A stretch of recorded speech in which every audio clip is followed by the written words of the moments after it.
ज़मीन ते ज़िंदगीअ लाइ साज़गार माहौल पैदा थियनि।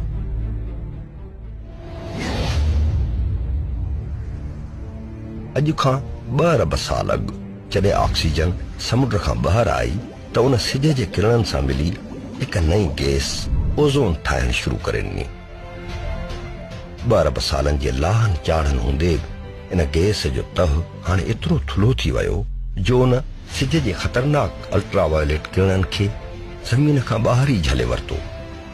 ओज़ोन जे करे हाणे ज़मीन जे मथाछिरे ते बि ज़िंदगी मुमकिन थी पई।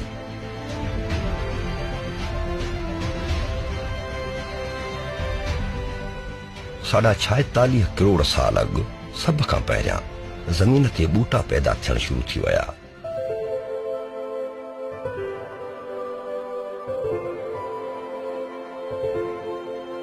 ऐं आस्ते आस्ते सॼी ज़मीन खे वकोड़े विया।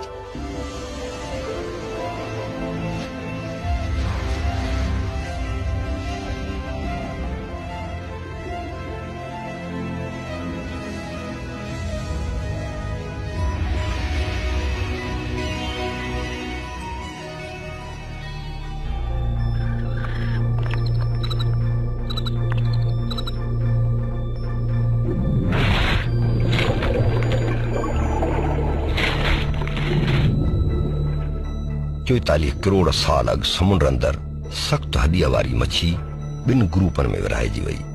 हिकिड़ी कंडनि वारनि सख़्तु परनि सां ऐं ॿी वरी नरम परनि सां पैदा थी।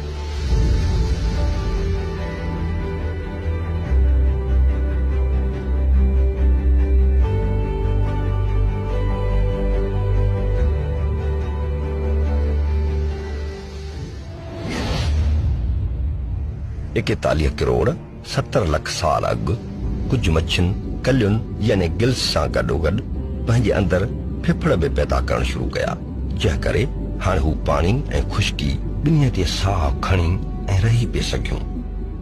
उन वक़्तु ज़मीन ते गर्मीअ जो दर्जो 30 सेंटीग्रेड हो।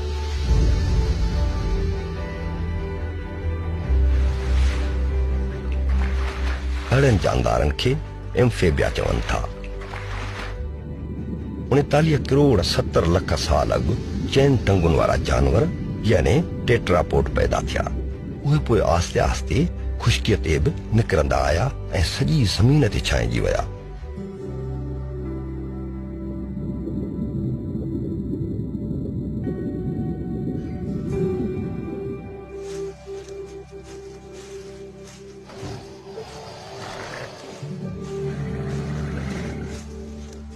उन्हनि मां ई हिक ई वक़्तु सभु खुश्कीअ ऐं पाणी में रहंदड़ जानवर यानी एम्फेबियंस रिढ़ंदड़ जानवर,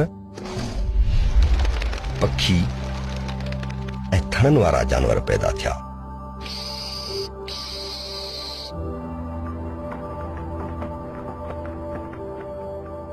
हिननि जा पिंड पण थियल 38 करोड़ साल पुराणा ढांचा मिलिया आहिनि।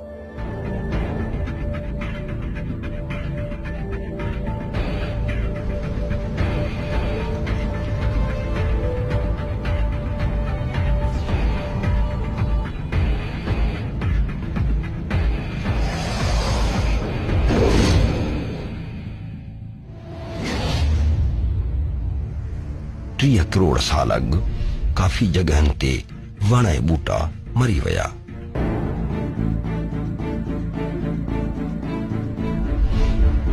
ऐं मिटीअ ऐं पत्थरनि हेठां दॿिजी विया।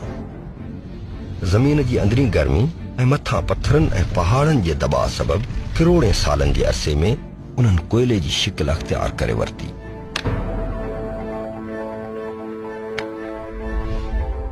अॼुकल्ह असां जेको कोयलो ॿारण, बिजली पैदा करण ऐं इंजनियूं हलाइण लाइ इस्तेमालु करियूं था, इहो 30 करोड़ साल अॻु हिकु ज़िंदह वण या ॿूटो हो। थर जो कोयलो बि इन्हीअ ज़माने में साॻीअ तरह ई ठहियो आहे।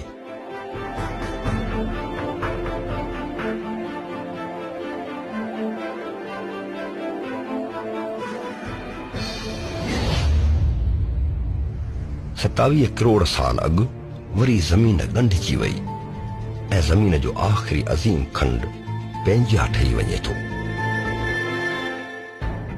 पंहिंजी यूनानी ॿोली जो लफ़्ज़ आहे जंहिंजी माना आहे सभु ज़मीनूं यानी ऑल लैंड्स। ही ज़मीन ते ठहंदड़ ख़ुश्क ज़मीन जो आख़िरी वॾो खंड आहे। हिन धरतीअ जो ॻोल्हे जो हिकु भाङे 3 हिसो वालारे वरितो। हिन जी चौधारी हिकु अज़ीम समुंड ठही वियो जंहिंखे टेथी समुंड सॾियो वञे थो।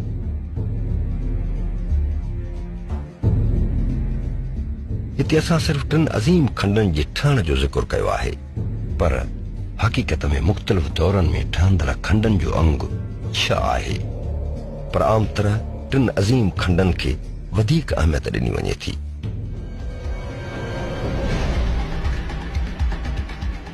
ज़मीन जी तारीख़ में ठहंदड़ उहे 6 अज़ीम खंड ही आहिनि। वालबारा अज़ीम खंड 3.5 अरब साल अॻु ठहियो। कीनोलैंड अज़ीम खंड 2 अरब 72 करोड़ साल अॻु ठहियो। कोलंबिया अज़ीम खंड 1 अरब 82 करोड़ साल अॻु ठहियो। रोडीनिया अज़ीम खंड 1 अरब 3 करोड़ साल अॻु ठहियो। पेनोटिया अज़ीम खंड 65 करोड़ साल अॻु ठहियो। पेंजिया अज़ीम खंड 27 करोड़ साल अॻु ठहियो।